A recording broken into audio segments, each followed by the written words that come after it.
Lakini wacha niwaulize. Si mnaangalia TV? Si mnasikia radio? Si mnaangalia WhatsApp na social media? Si mnaambiwa ati Ruto hajafanya kitu? Some of you are also clapping. Wacha niwaambie kitu kimoja. And listen to me. When Ruto became president of this country, you people don't know where Kenya has come from. IMF had told us that Kenya was among the 6 countries in Africa which were going to default in paying their debts.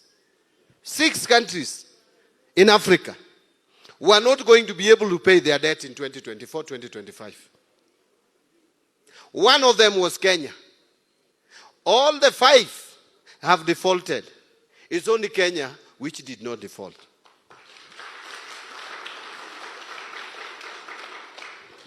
Ethiopia defaulted. Ghana defaulted. Si mnajua hiyo? Gambia defaulted. Mozambique defaulted. Chad defaulted. Kenya did not default. Na mjui kudefault ni nini? Let me tell you, if a country defaults, si kama wewe umedefault kulipa deni ya jirani yako. Iko tofauti. It is not even like defaulting in paying mshwari. Ama ile ingine inaitwa nini? Si kama ya Hustler Fund. Hiyo mnaweza cheka na wale wamekupea hiyo pesa. If you default in paying your loan, IMF and World Bank will be the first one to arrive in the country. Because they also have given us loans. And when they arrive, they are taking you to a route we call Paris. My friend, this is what will happen. First, they will tell you, jingiza kwa matope. Tutawatoa kwa matope. On condition. Number 1, salary ya all civil servants, starting with the president, half. Staff in your public service, una reduce by half. Chiefs, mko na ngapi? 10,000, 5,000. MCA ni wangapi? 1,450 wards, half. Wabunge ni wangapi? 290 constituencies, half. Walimu ni wangapi? Sijui 400 and what thousand, half. Capitation mnaweka ngapi? Ni hivi, half. I am not giving you idle talk. That is how countries which have defaulted have been treated. Is that what you wanted for Kenya? When Ruto became president, inflation in this country was at 9.6%, going to double digit. When Ruto became president, my friend, we had forex reserves of only 3 months of import cover.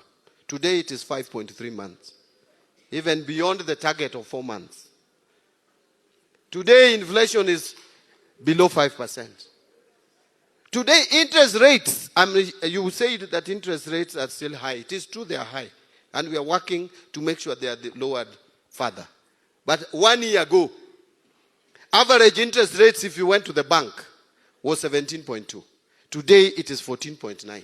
And we want it to go down to 12%, if not to single digit. Banks have been giving us loans like Shylocks.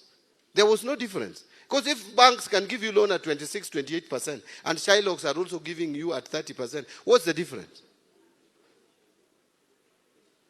But we have managed some liability. The people who are saying that the government is not doing anything. I went into that office, I lost weight in 2 months. Na hii si kitu ya kucheka, karibu nikufe. So you need not to laugh when I was about to die. Please, sympathize with me. The reason why I lost weight is because unaingia kwa ofisi, inafika 15th of the following month na hata hujamaliza kulipa mshahara ya wafanyikazi wa serikali. Deni inakuja, you don't know where to pay it from. That is what happened in 2024 when the shilling exchanged to the dollar at 160. Do you know what happened? We had a loan we were to pay in June 2024.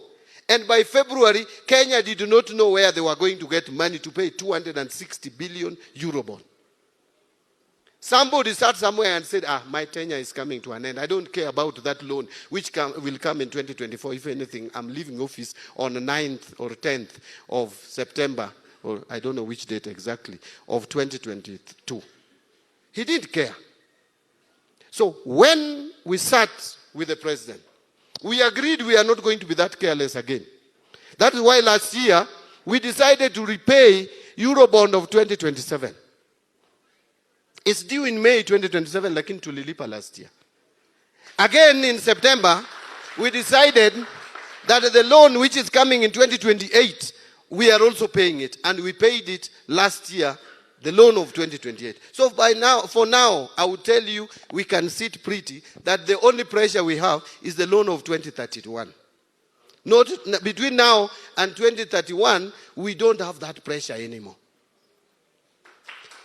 That is the forward thinking of leadership. And no one will tell you that because they don't want you to hear. If Ruto wanted to be careless, he would say, 2028 is after my second term election. I will deal with it later. But we said no. Even if we make it second term or not, let whichever government is going to be there in 2028 not go through the same thing that this government went through when they came in 2022. And that is why I know when we start a conversation with Kenyans, those people who are talking about one term, you will realize how foolish you are when we start engaging with Kenyans and they get to understand what we have been able to do and they all say 2 term, utawachwa kwa mata. So, let me say it, and I want to repeat, and I'm not telling you things that I've cooked. I am talking about reality.